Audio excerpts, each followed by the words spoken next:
Good morning, everyone, and happy Wednesday. It's been a while since I popped in, and unfortunately, there is no live or rather pre-recorded video on my YouTube channel today. But because this is playing on many people's minds, I've decided to do this live for answering questions in YouTube. Many people who've had respiratory illnesses, colds, flus, things like that, but especially COVID, it seems to be running havoc with some people's voices. I've done some research on Google and on YouTube, and there are many people posting, oh my goodness, the problems that they are having with their voice after COVID has been enormous. Some people have been saying that they've lost their voice and have experienced hoarseness for up to 10 months afterwards. That's a hell of a long time, and that's a lot different to having just a cold or a flu or some other illness that, people would get on a regular basis. So today I've decided to answer those questions. Now, if you are watching in YouTube, The Voice of Confidence TV with Elisa James, you will see this in the going out as premiere, and also you'll be able to see that inside my channel. So if you can't find it later on, there's lots and lots of rehabilitation videos and exercise videos, but you'll find COVID video over there. If you're watching this on Facebook, you can go and watch it on YouTube later. So welcome. My name is Elisa James. I'm a holistic voice coach, and I take care of people's voices. Whether you are a speaker or an actor or a singer, part of what I do as a voice coach and a voice and presentation coach for business is also looking after your voice and being able to rehabilitate it after some sort of injury. So today, because there's so many people around the world contacting me about these issues after COVID, I'm going to show you exactly what to do to help rehabilitate your voice fast so you don't have to suffer for so long.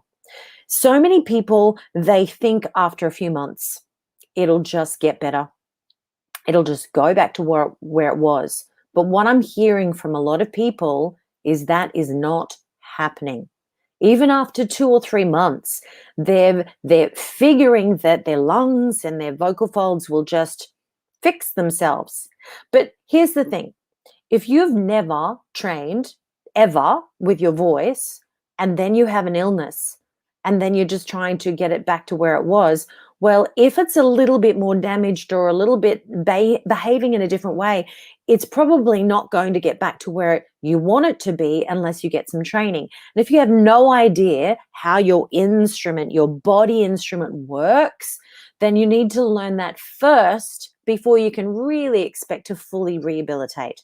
So here are the main issues. By the way, if you are watching this in Facebook and you've missed the live cast, if you're seeing a little bit of a replay, then you can jump over to YouTube. But please, guys, this is a really, really big issue for a lot of people. So if you know somebody who's had COVID, please share this video with them. I'm going to show you some exercises that you really need to rehabilitate. You'll need to go and get a bottle and a straw. So first of all, I want you to go and do that. You're going to get a bottle of water, half to 3/4 full, and a straw. And I must apologize for not having a proper video in place on my YouTube channel this week. I flew up to Brisbane to support my family through a medical crisis. And then I stayed an extra amount of time so I could then teach a 5-day intensive on voice and sound healing, which was absolutely phenomenal. So good news is my mother is home and rehabilitating too after her surgery, and the voice intensive went great. So let's grab our equipment out. We need a bottle of water today, and you need a straw. Now, you can always go and get these afterwards if you don't have them with you, and just watch the video for now. Okay, I'll show you what to do. The very first issue around after COVID is, my back is playing up today, is lung damage. Okay, this is the very first issue after COVID, is lung damage. What's happening is our lungs have got some scar tissue in it from the very heavy coughing and all the mucus that's going around, and the virus itself attacks the lungs. So we really need to rehabilitate the lungs as fast as we can. The exercises that I'm going to give you today will absolutely do that. It will help your lungs get stronger. The same as swimming does or singing does. You can use these exercises and then maybe do some swimming and do some singing as well. Any exercises that's going to help you deep breathe, diaphragmatically breathe, and then manage the airflow on the out breath, any of those exercises will really help your lungs get stronger and stronger over time. I used to be an asthmatic, used to be. I don't have asthma very often, touch wood anymore. But when I did, and I used to go to asthma tests to check my lung capacity, the doctor would always be completely surprised that I had such good lung function for an asthmatic. And he said, "You must be a swimmer, right? Is that what you do?" I said, "No, I'm actually a singer." And he said, that makes that gives me the solution, why my lung capacity was so good. So please, please, please follow these exercises. The very first thing to strengthen our lungs is to make sure that you know how to diaphragmatically breathe. That's allowing your diaphragm to come down, push your abdominals out of the way, and then use your abdominals to manage that airflow on the way out. So you can do very simple exercises. I'm going to show you 2 exercises that will really help you to manage that airflow on the way out, to start to stretch those lungs a little bit more. So you're going to imagine that there's a tire inserted into your belly area. Open throat, take a really big breath in, and then very gently with a hissing sound,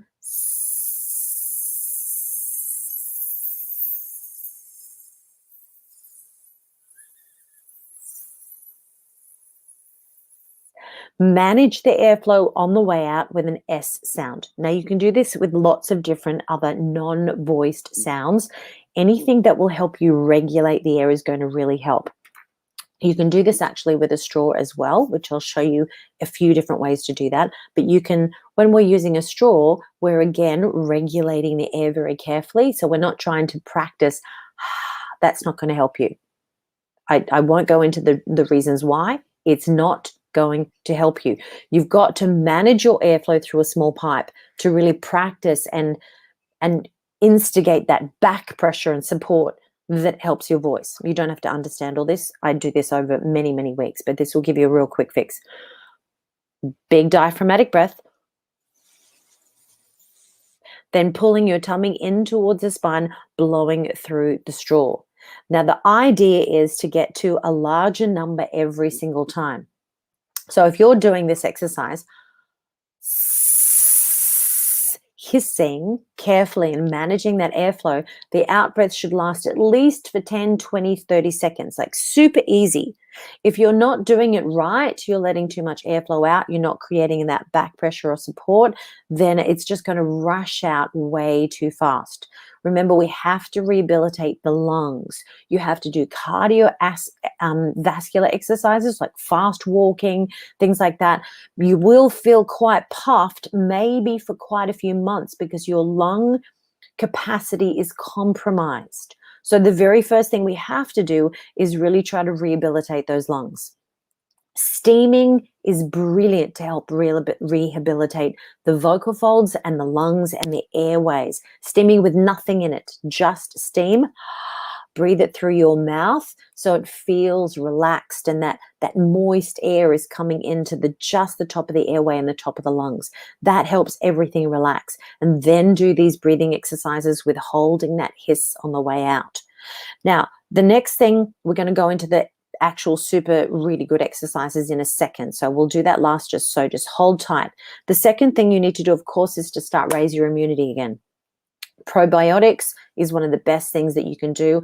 Don't buy over-the-counter ones from the chemist or the what's it called, the Woolworth supermarket or anything like that. They're synthetic and they're not going to help you as strongly as something that's in the fridge. So make sure that you do a little bit of research around which probiotic you're going to use.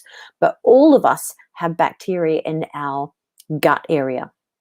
75% of our immune system is stored in the gut for a good reason. It protects us, of course, from any harmful bacteria or things, that foreign bodies that are going to enter our body and destroy something or create havoc. So, of course, 75% of our immune system is in the gut, which means that when we want to proliferate the good bacteria, the ABC bacteria that needs to be in the gut, you need to have it live past the stomach acid to actually get into the gut. So if you're just taking yogurt, sorry, it's not going to do much. I remember a doctor telling me you have to eat 20 tubs of yogurt to try to get some benefit, because all of it, things that we digest, is going to be destroyed by the stomach acid, including the pills that you take from the chemist if they're not protected properly. I actually get mine from America because they've got a protective coating that is guaranteed to survive the stomach acid and go all the way into the intestines where it's really needed. So find out.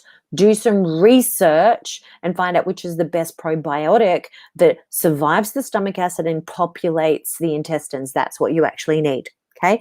I get one from a health food store, extremely expensive, but super good and builds your immunity really fast. So I highly recommend that you find other ways to build your immunity as well. Peaceful thoughts, mindfulness, lower your stress, meditation, exercise. All of these feel-good hormones that go through your system, guess what? They make us happier, they make us healthier, and then we build our immunity much faster. Because happy people, for whatever reason, are stronger people. Happy, confident people are stronger and have less health issues. Interesting, isn't it? Wonder if there's a correlation between mind and body. Doctors will tell you no, but I can tell you unequivocally, yes, there is. Now, let's grab our instruments, shall we? We're going to play the water today, ladies and gentlemen, and girls and boys. We're going to play water. All you're going to do, you are not allowed to move your chest at all. Do not move your chest. I want to see this when you breathe. I want open pipe, goes straight to the diaphragm, fills up the lungs at the bottom. No chest breathing. It's not going to help you. We don't power the voice like that. You're going to take a small but deep diaphragmatic breath. If you don't know how, go and watch some of my other videos on YouTube. Take a breath, and I want you to blow for 10 seconds with no sound. We're not activating the vocal folds. We're strengthening the respiratory function. And guess what? When you have a good, strong, well-behaved respiratory system at your volition, you will have a good, strong vocal fold closure as well. The vocal folds can't move without air. Simple as that. Take a breath.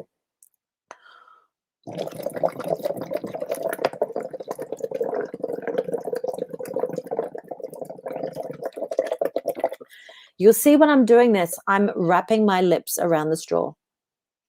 And I'm not allowing any air to escape here at all. I'm making sure that all the air is going into the bottle. Now you'll feel a sense of back pressure and quite strong feeling in the body, that back pressure inside the pressurized cavity, which is the thorax cavity. It's very, very good for our lungs and our phonation system. So stay with this. This is not a quick fix. We're learning good muscle memory. It takes time. One more time with me.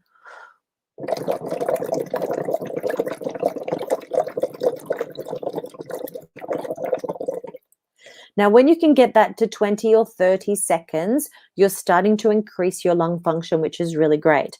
Now, I want you to add sound.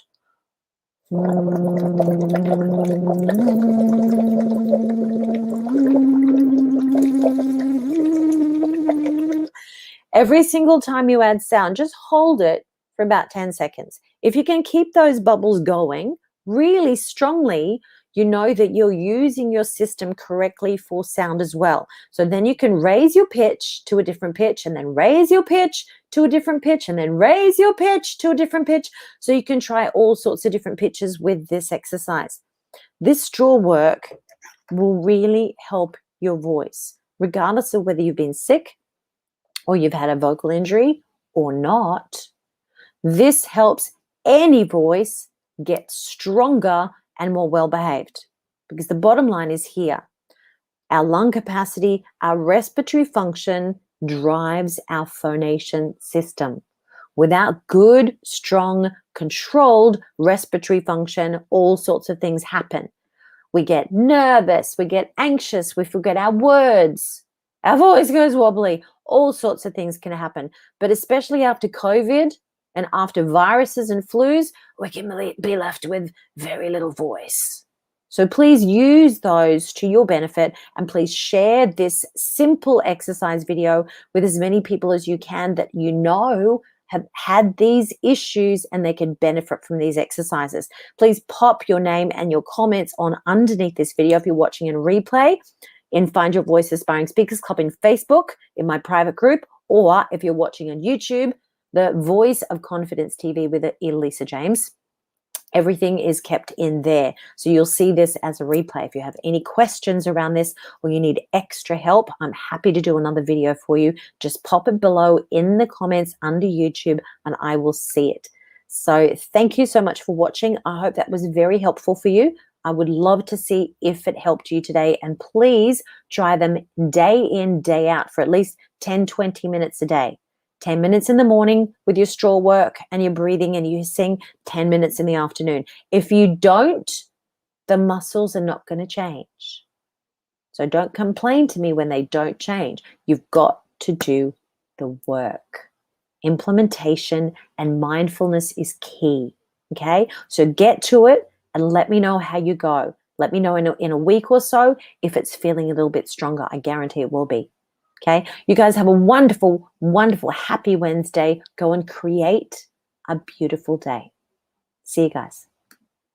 Bye.